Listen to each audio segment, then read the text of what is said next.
Hi, and welcome to another episode of Charlie Chapters. This is another teen book. Today we're reading the first chapter of Heartless by Marissa Meyer. It is the backstory of the Queen of Hearts from Alice in Wonderland, and I think it's a great story, so enjoy.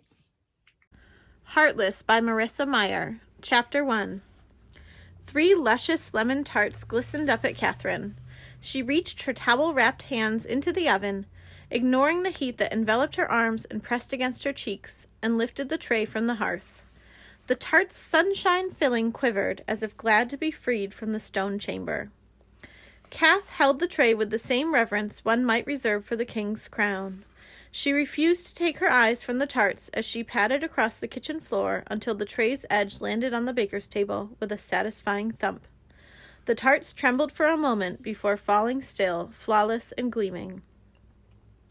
Setting the towels aside, she picked through the curled, sugared lemon peels laid out on parchment and arranged them like rose blossoms on the tarts, settling each strip into the still warm center. The aromas of sweet citrus and buttery, flaky crust curled beneath her nose. She stepped back to admire her work. The tarts had taken her all morning, 5 hours of weighing the butter and sugar and flour, of mixing and kneading and rolling the dough, of whisking and simmering and straining the egg yolks and lemon juice until they were thick and creamy and the color of buttercups. She had glazed the crust and crimped the edges like a lace doily. She had boiled and candied the delicate strips of lemon peel and ground sugar crystals into a fine powder for garnish. Her fingers itched to test the tart edges now, but she refrained. They had to cool first, or else the sugar would melt into unattractive puddles on the surface. These tarts encompassed everything she had learned from the tattered recipe books on the kitchen shelf. There was not a hurried moment, nor a careless touch, nor a lesser ingredient in those fluted pans.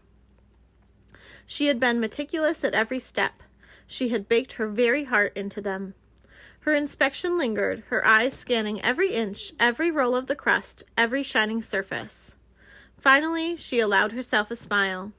Before her sat 3 perfect lemon tarts, and everyone in Hearts, from the dodo birds to the king himself, would have to recognize that she was the best baker in the kingdom. Even her own mother would be forced to admit that it was so. Her anxiety released, she bounced on her toes and squealed into her clasped hands. "You are my crowning joy," she proclaimed, spreading her arms wide over the tarts, as if bestowing a knighthood upon them. "Now I bid you to go into the world with your lemony scrumptiousness and bring forth smiles from every mouth you grace with your presence."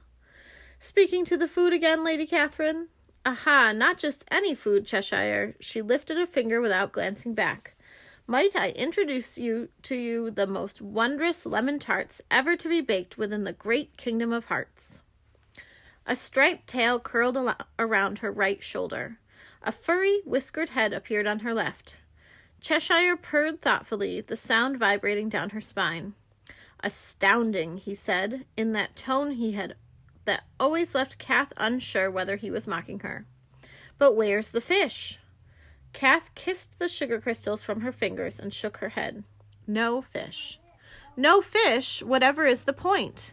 "The point is perfection." Her stomach tingled every time she thought of it. Cheshire vanished from her shoulders and reappeared on the baking table, one clawed paw hovering over the tarts. Kath jumped forward to shoo him back. "Don't you dare! They're for the king's party, you goose!" Cheshire's whiskers twitched. "The king? Again?" Stool legs screeched against the floor as Kath dragged a seat closer to the table and perched on top of it. "I thought I'd save one for him, and the others can be served at the feasting table. It makes His Majesty so happy, you know, when I bake him things. And a happy king makes for a happy kingdom." Cheshire yawned without bothering to cover his mouth, and, grimacing, Kath held her hands in between him and the tarts to protect from any distasteful tuna breath. "A happy king also makes for a most excellent testimonial. Imagine if he were to declare me the official tart baker of the kingdom. People will line up for miles to taste them. They smell tart. They are tarts." Kath turned one of the fluted pans so the blossom of the lemon peel rose was aligned with the others. She was always mindful of how her treats were displayed. Mary Ann said her pastries were even more beautiful than those made by the royal pastry chefs. And after tonight, her desserts would not only be known as more beautiful, they would be known as superior in every way. Such praise was exactly what she and Marianne needed to launch their bakery. After so many years of planning, she could feel the dream morphing into a reality. "Are lemons in season this time of year?" asked Cheshire, watching Kath as she swept up the leftover lemon peels and tied them in cheesecloth. The gardeners could use them to keep pests away. "Not exactly," she said, smiling to herself. Her thoughts stole back to this morning.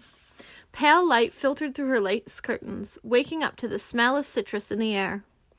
Part of her wanted to keep the memory tucked like a secret against her chest, but Cheshire would find out soon enough. A tree sprouting up in one's bedroom overnight was a difficult secret to keep. Kath was surprised the rumors hadn't yet spread, given Cheshire's knack for gossip gathering. Perhaps he'd been too busy snoozing all morning, or more likely, having his belly rubbed by the maids. "They're from a dream," she confessed, carrying the tarts to the pie safe where they could finish cooling. Cheshire sat back on his haunches. A dream? His mouth split open into a wide, toothy grin. "Do tell." "And have half the kingdom knowing about it by nightfall? Absolutely not. I had a dream, and then I woke up, and there was a lemon tree growing in my bedroom. That is all you need to know." She slammed the pie safe shut with finality, as much to silence herself as to prevent further questions. The truth was, the dream had been clinging to her skin from the moment she'd woken up, haunting and tantalizing her. She wanted to talk about it, almost as much as she wanted to keep it locked up and all to herself.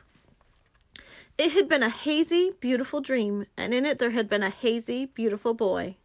He was dressed all in black and standing in an orchard of lemon trees, and she had the distinct sensation that he had something that belonged to her. She didn't know what it was, only that she wanted it back, but every time she took a step toward him, he receded farther and farther away. A shiver slipped down the back of her dress. She could still feel the curiosity that tugged at her chest, the need to chase after him. But mostly it was his eyes that haunted her, yellow and shining, sweet and tart. His eyes had been bright like lemons ready to fall from a tree. She shook away the wispy memories and turned back to Cheshire.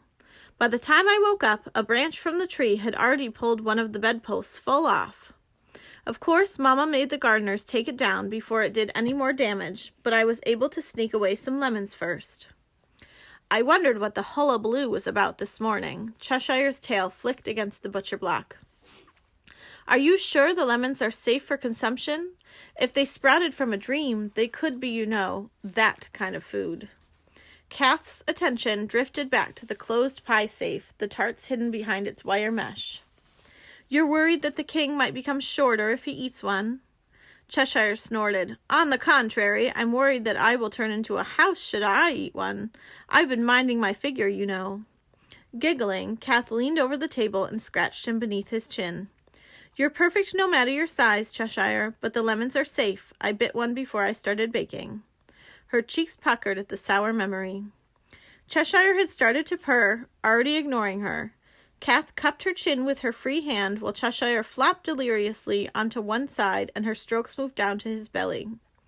"Besides, if you ever did eat some bad food, I could still find a use for you. I've always wanted a cat-drawn carriage." Cheshire opened one eye, his pupil slitted and unamused. "I would dangle bottles of yarn and fish bones out in front to keep you moving." He stopped purring long enough to say, "You are not as cute as you think you are, Lady Pinkerton." Kath tapped Cheshire once on the nose and pulled away. "You could do your disappearing trick, and then everyone would think, 'My, look at the glorious bulbous head pulling that carriage down the street.'" Cheshire was fully glaring at her now. "I am a proud feline, not a beast of labor." He disappeared with a huff. "Don't be cross, I'm only teasing." Catherine untied her apron and draped it on a hook on the wall, revealing a perfect apron-shaped silhouette on her dress, outlined in flour and bits of dried dough. "By the by," his voice drifted back to her, "your mother is looking for you." "What for? I've been down here all morning." "Yes, and now you're going to be late. Unless you're going as a lemon tart yourself, you'd better get on with it." "Late?" Catherine glanced at the cuckoo clock on the wall. It was still early afternoon, plenty of time to... Her pulse skipped as she heard a faint wheezing coming from inside the clock. "Oh, Cuckoo, did you doze off again?" She smacked her palm against the clock's side, and the door sprang open, revealing a tiny red bird fast asleep. "Cuckoo!"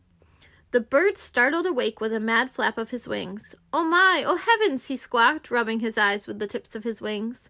"What time is it?" "Whatever are you asking me for, you doltish bird?" With a harried groan, Catherine ran from the kitchen, crashing into Marianne on the stairwell.